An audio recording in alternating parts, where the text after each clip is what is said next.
네, 대단히 반갑습니다. 저는 기독교 의미역법 채널을 운영하고 있는 박태강 목사입니다. 그동안도 잘 지냈습니까? 오늘 이 시간에는 생존 욕구에 대해서 함께 생각을 해보려고 합니다. 인간에게는 기본적인 욕구가 있습니다. 그것은 생존의 욕구입니다. 살려고 하는 의지인 것입니다. 내가 살아야 되겠다, 살아남아야 되겠다 하는 의지가 있다는 말입니다. 이것은 어느 누구에게나 다 있는 것입니다. 남녀노소 빈부귀천 쥐고화를 막론하고 모든 사람에게는 생존의 욕구, 살려고 하는 의지가 있는 것입니다. 3대 거짓말 중 하나가 노인이 빨리 죽어야지 하는 말이라고 합니다. 다 맞는 말은 아니지만 일리가 있습니다. 대부분의 사람들이 살기를 원합니다. 그리고 이 땅에서 살기를 원합니다. 불치의 병에 걸려도 살기를 원합니다. 재기불능의 환경에 처해도 살아남기를 원합니다. 사람의 생존 욕구는 굉장히 강합니다. 이것이 사람들로 하여금 살아남게 만드는 것입니다. 빅터 프랭클에게 있어서 삶이란 살아있음에 기초합니다. 삶이 되기 위해서는 살아있어야 하는 것이지요. 죽음에도 의미가 있지만 살아있음에도 죽음의 의미가 더 절실히 오는 것입니다. 죽음이 삶을 요청합니다. 그러나 삶은 죽음에도 의미를 부여하게 되어집니다. 실존은 존재에 기초하기 때문입니다. 실존은 실제로 존재하는 것입니다. 존재는 그 모습 그대로 있는 것입니다. 살아있다는 것은 자신의 존재를 시의하는 것입니다.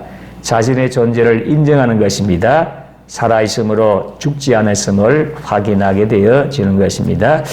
제가 미국에서 공부할 때에 교수님 중에 조셉 통이라는 교수님이 계셨습니다.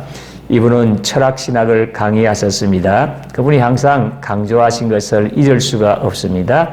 그것은 영어로 ontological meaning, 존재론적 의미였습니다. 그분에 의하면 존재하는 모든 것은 그 나름대로의 의미가 가치가 있다는 것입니다. 살아 있다는 것은 아직도 의미와 가치가 있다는 것을 확인하는 것입니다. 그분은 살아있음을 즐기는 분이셨습니다.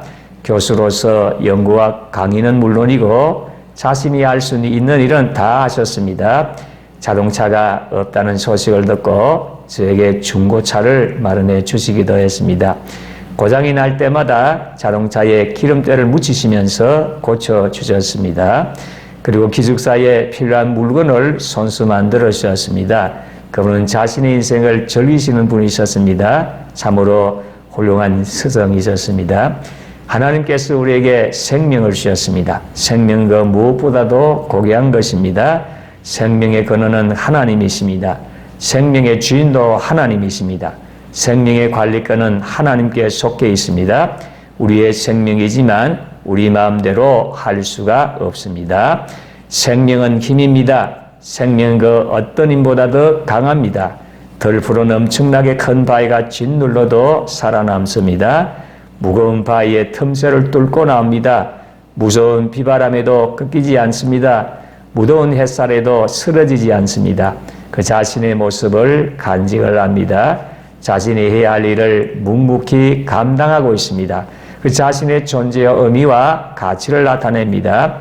우리에게는 인간의 생명이 있습니다. 그것을 목숨이라고 표현하기도 합니다. 그러나 예수 믿는 우리에게는 하나님의 생명이 있습니다. 그것을 영생이라고도 표현을 합니다. 인간의 생명에는 시간의 제한이 있습니다. 100년 안에 우리가 이 세상을 떠나게 되어지는 것입니다. 그러나 하나님의 생명은 시간의 제한이 없습니다.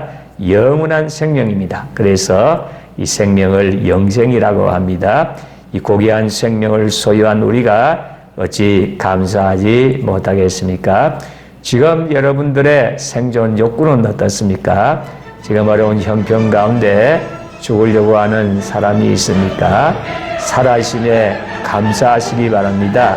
생명을 연장시켜 주신 하나님께 감사하시기 바랍니다. 감사와 감격은 현실의 고통을 감소시켜 주는 것입니다. 사람이 온 천하를 얻고도 제 목숨을 잃으면 무엇이 유익하겠습니까? 살아있다는 것, 생존 욕구가 있다는 사실에 대해서 감사하면서 어려움을 잘 헤쳐나가고 하나님의 뜻을 이루고 하나님 영광 돌리게 되시기를 진심으로 소원합니다. 끝까지 시청해 주셔서 대단히 감사합니다. 다음 영상에서 만나도록 하겠습니다. 감사합니다.